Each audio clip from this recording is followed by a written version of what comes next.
ಗೋಕಾಕ್ ಹಾಗೂ ಅರ್ವಾನ್ ವಿಧಾನಸಭಾ ಕ್ಷೇತ್ರದಿಂದ ಆಗಮಿಸಿದಂಥ ಎಲ್ಲ ಭಾರತೀಯ ಜನತಾ ಪಾರ್ಟಿ ಪ್ರಮುಖ ಪದಾಧಿಕಾರಿಗಳೇ, ಎಲ್ಲ ಮುಖಂಡರೇ, ತಮಗೆಲ್ಲರಿಗೂ ಮತ್ತೊಂದು ಸಲ ಅನಂತ ಎಲ್ಲರಿಗೂ ನಮಸ್ಕಾರಗಳು. ಈಗಾಗಲೇ ವಿಜಯ್ ಗುರ್ದಾರಿ ಅವರು, ಸುಭಾಷ್ ಪಾಟೀಲ್ ಅವರು ಗ್ರಾಮ ಚಲೋ ಅಭಿಯಾನನ ನಮ್ಮ ರಾಷ್ಟ್ರೀಯ ಅಧ್ಯಕ್ಷರ ಸನ್ಮಾನ್ಯ JP ನಡ್ಡಾ ಅವರು ಈ ಕಾರ್ಯಕ್ರಮ ಅಂದರೆ ಎಲ್ಲ ಕಡೆ ಇಡೀ ದೇಶವನ್ನು ಮಾಡಬೇಕಂತ ಹೇಳಿ ಕೊಟ್ಟರು. ಅದರ ಉದ್ದೇಶ ಏನಂತಂದ್ರೆ ಎಷ್ಟು ಕಮ್ಮಿ ತಾವು ಅದರ ಪಟ್ಟಿ ನೋಡಿದ್ರೆ ಗೊತ್ತಾಗ್ತೈತೆ ನಿಮ್ಗೆ. ಅಂದ್ರೆ ನರೇಂದ್ರ ಮೋದಿ ಅವರು ಸುಮಾರು 10 ವರ್ಷ ಈ ದೇಶದ ಪ್ರಧಾನಮಂತ್ರಿ ಆದ ನಂತರ ಅಂದ್ರೆ ಗ್ರಾಮೀಣ ಪ್ರದೇಶ ಇರ್ಬೋದು, ನಗರ ಪ್ರದೇಶಕ್ಕೆ ಮಾಡಿದಂಥ ಕೆಲಸಗಳು ಏನು ಇದನ್ನು ಮನೆಗೆ ಹೋಗಿ ತಲುಪಿಸುವಂಥ ಕೆಲಸ ಆಗಬೇಕು. ಯಾಕಂದ್ರೆ ಮೊನ್ನೆ ಬೆಳಗಾವಿ ಭಾಳ ಮಂದಿ ಬಂದಿರಕ್ಕಲ್ಲ, ಬಂದಾಗ ಯಾಕಂದ್ರೆ ನಮ್ಮ ಅರುಣ್ ಅವರು ಬಂದಾಗ ಅವ್ರು ಅದನ್ನ ಹೇಳಿ, ಯಾಕಂದ್ರೆ ಅಟಲ್ ಬಿಹಾರಿ ವಾಜಪೇಯಿ ಅವರ 2004ರಾಗ ಎಷ್ಟು ಕೆಲಸ ಮಾಡಿದ್ರು ಇಲೆಕ್ಷನ್ ಯಾಕೆ ಸೋತ್ರ ಅಂದ್ರೆ ನಾವು ಅವ್ರು ಮಾಡಿದಂಥ ಕೆಲಸ ಜನಕ್ಕೆ ತಲುಪ್ಸಕ್ಕೆ ಆಗ್ತಿಲ್ಲ, ಅದು ಹೋಗಿ ಹೇಳಕ್ಕಾಗ್ತಿಲ್ಲ.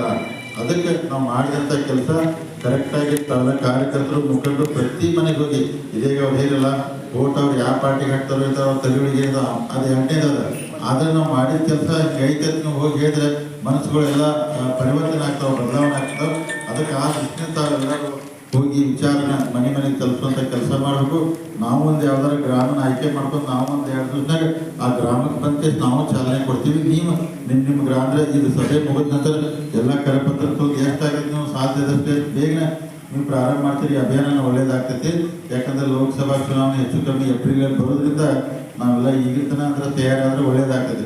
ನಿಮ್ಗೆ ಒಂದೇ ಹೇಳ್ತಾರೆ, ಜಲಜೀವನ್ ಮಷೀನ್ದು ನೀವೆಲ್ಲ ನೋಡ್ತೀರಿ. ನಿಮ್ಮ ಗ್ರಾಮ ಪಂಚಾಯತ್ ಒಳಗೆ ಸುಮಾರು 1 ಕೋಟಿ 2 ಕೋಟಿ 3 ಕೋಟಿ ನೀರಿನ ಕೆಲಸ ಮಾಡುತ್ತಿದೆ. ವಿಶೇಷ ಯಾಕಂದ್ರೆ ಕೇಂದ್ರ ಸರ್ಕಾರ ದುಡ್ಡು, ಯಾಕಂದ್ರೆ ಕೇಂದ್ರ ಸರ್ಕಾರ ದುಡ್ಡು ಕೊಡಿದೆ.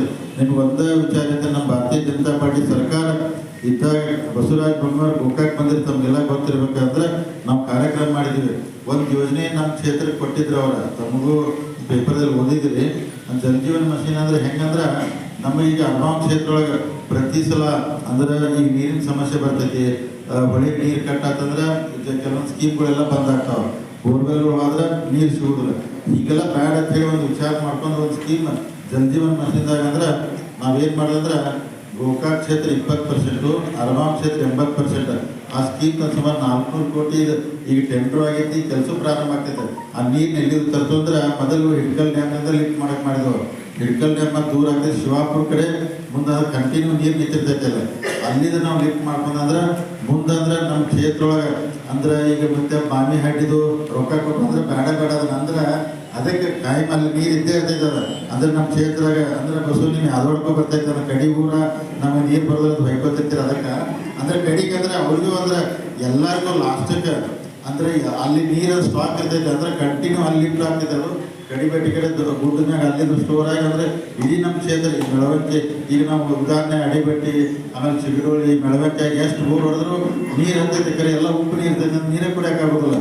ಅದಕ್ಕೆ ನಾವು ಅಲ್ಲಿಂದ ಲಿಫ್ಟ್ ಮಾಡ್ಕೊಂಡು ಆ ಇದ್ದ ಟ್ಯಾಂಕ್ಗಳಿಗೆ ಜೋಡಿಸ್ಕೊಳ್ಳೋದು, ಹೊಸ ಟ್ಯಾಂಕ್ ಕಟ್ಟೋದಂದ್ರೆ ಇಂಥ ಒಂದು ಸ್ಕೀಮ್ನ ನರೇಂದ್ರ ಮೋದಿ ನಮ್ಮ ಕ್ಷೇತ್ರ ಕೊಟ್ಟಾರಂತೇಳಿ ನಿಮ್ಮ ಗಮನಕ್ಕೆ ತರ 400 ಕೋಟಿ ರೂಪಾಯಿ ಅಂದ್ರೆ ಅದೆಷ್ಟು ಉಪಕಾರ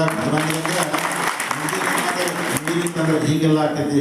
ಇದ್ರ ಜೊತೆಗೆ ನಮ್ಮ ಅರ್ವಾಮಿ ಪಟ್ಟಣ ಪಂಚಾಯತ್ ಐತಿ, ಕಲ್ಲೋಳಿ ಐತಿ, ನಾಗನೂರ ಮೂಡಲಿಗೆ ಅದಕ್ಕೂ 140 ಕೋಟಿ ರೂಪಾಯಿ ಒಂದು ಸ್ಕೀಮ್ ಸ್ಯಾಂಕ್ಷನ್ ಆಗಿದೆ. ಅದಕ್ಕೆ ನೀರಲ್ಲಿ ಲಿಫ್ಟ್ ಮಾಡ್ತಾರೆ, ದುಡ್ಡಾಳಿಂದ ಆ ಕಡೆ ಇರ್ತೈತೆ. ಅಲ್ಲಿಂದ ಲಿಫ್ಟ್ ಮಾಡಿ ಶಾಶ್ವತವಾಗಿ ಅವರು ಅಂದ್ರೆ ಈಗ ನಾಳೆ ನೋಡಿ ನೀನು ಮೀಟಿಂಗ್ ಮಾಡಿದ್ರು ಈಗೆಲ್ಲ ಬೋರ್ ಖಾಲಿ ಆಗ್ತಾವೆ, ಹೊಳಿ ಅಂದ್ರೆ ಬಾಂಡ್ ಖಾಲಿ ಆಗ್ತಾವೆ. ಮತ್ತೆ ಯಾರ ಖಾಸಗಿದವ್ರು ಬೋರ್ ತಗೋಬೇಕು, ಮತ್ತೆ ಟ್ಯಾಂಕರ್ಲಿ ಸಪ್ಲೈ ಮಾಡಬೇಕು. ಇಂಥ ಪರಿಸ್ಥಿತಿ ಶಾಶ್ವತವಾಗಿ ಅರ್ವಾನ್ ಕ್ಷೇತ್ರಕ್ಕೆ ಕುಡಿಯುವ ನೀರಿನ ಸಮಸ್ಯೆ ಹೋಗ್ಬೇಕಂದ್ರೆ ಅದಕ್ಕೆ ಕೇಂದ್ರ ಸರ್ಕಾರ ನಮ್ಗೆ ಇಂಥ ಯೋಜನೆ ಅಂದ್ರೆ ಇಂಥ ಭಾಳ ಯೋಜನೆಗಳಿದಾವೆ. ಅದನ್ನು ನೀವೆಲ್ಲರೂ ಮಂದಿ ಏನು ಮಾಡಿದಾರೆ ಅಂತ ಎಲ್ಲರೂ ಹೇಳ್ಕೊತ ಹೋಗ್ತಾರೆ. ಅಂದ್ರೆ ಭಾಳ ಕೆಲಸ ನರೇಂದ್ರ ಮೋದಿ ಅವ್ರು ಮಾಡಿದವ್ರು ಸ್ವಲ್ಪ ಅದನ್ನು ಕಟ್ ಮಾಡ್ತವ್ರು. ಯಾಕಂದ್ರೆ ಅವ್ರು ಹೇಳಿದ್ರೆ ಕೊಟ್ಟರೆ ಅವ್ರು ಸರಿಯಾಗಿ ಅವ್ರು ಅಂತಿದ್ರು ಅಂತೇಳಿ ಇವತ್ತು ಸ್ಪೀಚಲ್ಲಿ ಮಾಡಿದ್ರೆ. ನೀವು ನರೇಂದ್ರ ಮೋದಿ ಅಂತವ್ರು ಒಬ್ಬರು ಗಟ್ಟಿಯಾಗಿ ಪ್ರಧಾನಮಂತ್ರಿ ಇನ್ನೂ ಈ 5 ವರ್ಷದ ನಡೆದಿದ್ದಾರೆ.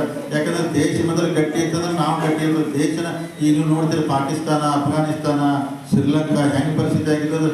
ದೇಶ ಹೋಗ್ಬಿಟ್ಟು ನಾವು ಯಾರೂ ಇರೋದಿಲ್ಲ. ಅದಕ್ಕೆ ದೇಶ ಗಟ್ಟಿಯಾಗಿತ್ತಂದ್ರೆ ನಾವು ಗಟ್ಟಿಯಾಗಿರ್ತೀವಿ. ಅದಕ್ಕೋಸ್ಕರ ಇನ್ನೊಂದ್ಸಲ ಈ ದೇಶಕ್ಕೆ ನರೇಂದ್ರ ಮೋದಿಯವರು ಪ್ರಧಾನಮಂತ್ರಿ ಬೇಕು, ಭಾರತೀಯ ಜನತಾ ಪಾರ್ಟಿ NDA ಸರ್ಕಾರ ಬರಬೇಕು. ಈ ದೃಷ್ಟಿಯಲ್ಲಿ ತಾವೆಲ್ಲರೂ ದಯಮಾಡಿ ಹೋಗಿ ಮನೆಗೆಲ್ಲ ಮತದಾರ ಮನವರಿಕೆ ಮಾಡುವಂಥ ಕೆಲಸ ಮಾಡಬೇಕು. ನಾವು ನಿಮ್ಮ ಜೊತೆ ನಿಂತೆಲ್ಲ ಕೆಲಸ ಮಾಡೋದು ಹೇಳುತ್ತಾ ಈ ಅಭಿಯಾನಕ್ಕೆ ಇವತ್ತಿನ ನಾವು ಚಾಲನೆ ಕೊಡ್ತಾ ಇದ್ದೀವಿ. ತಾವೆಲ್ಲರೂ ಪ್ರಾಮಾಣಿಕವಾಗಿ ಕೆಲಸ ಮಾಡೋದು ಹೇಳುತ್ತಾ ಇವತ್ತಿನ ಸಮಾರಂಭದಲ್ಲಿ ನನಗೂ ಕರೆದು ಸತ್ಕಾರ ಮಾಡಿ ಮಾತನಾಡಿ ಅವಕಾಶ ಮಾಡಿಕೊಟ್ಟಂಥ ಭಾರತೀಯ ಜನತಾ ಪಾರ್ಟಿ ಎಲ್ಲ ಕಾರ್ಯಕರ್ತರು, ಮುಖಂಡರಿಗೆ, ವೇದಿಕೆ ಮೇಲಿದಂಥ ಎಲ್ಲ ಅತಿಥಿಗಳು ವಂದಿಸಿ ನಾನು ಮಾತು ಮುಗಿಸ್ತೀನಿ. ಜಯ ಹಿಂದ್, ಜಯ ಕರ್ನಾಟಕ.